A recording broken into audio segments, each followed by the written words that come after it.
Astronomical background. The month of Bak, which signifies prosperity in the Sinhala calendar, or April in the Gregorian calendar, corresponds to the moment when the sun moves in the astrological sense from Meena Rasha, house of Pisces, to Mesha Rasha, house of Aries, in the heavenly sphere. Sri Lankans began to celebrate New Year or Alut Avrudu in Sinhala. It marks the end of the harvest season and spring while also coinciding with one of two occasions when the sun is directly overhead Sri Lanka. Cultural background.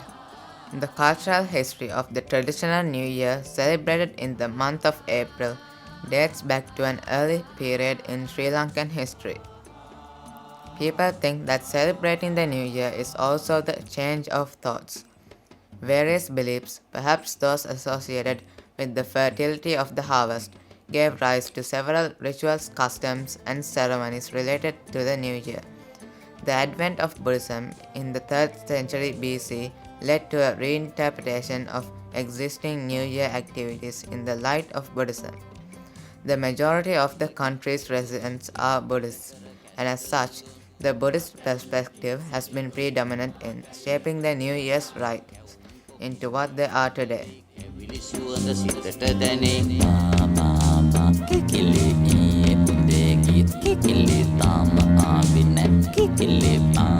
Specific activities. The cultural rituals began shortly after the start of the Sinhala New Year with cleaning the house and lighting an oil lamp. In some communities, women gather to play the raban, a type of drum, to herald the approaching New Year. Families perform a variety of rituals, from lighting the fire and preparing kiribrat, rice pudding, to making the first deal and eating the first bites, the precise timing of which is determined by astrological calculations.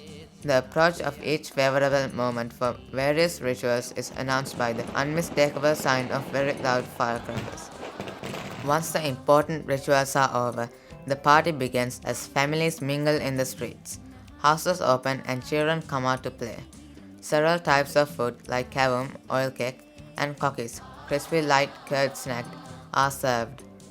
There are also several New Year games including Kottapada, Pillow Fight, Kambadima, Tug of War, Kanamutti Bidima, the breaking of hanging pots blindfolded, and lots more. In the days after, there will be some rituals like the ritual of anointing oil to the head. According to Sinhala tradition, people take a bath for the new year, applying oil mixed with herbal extracts. After 2 to 3 days, at time determined by astrological calculations, people will leave home for the first time for their professional occupations in the fresh new year.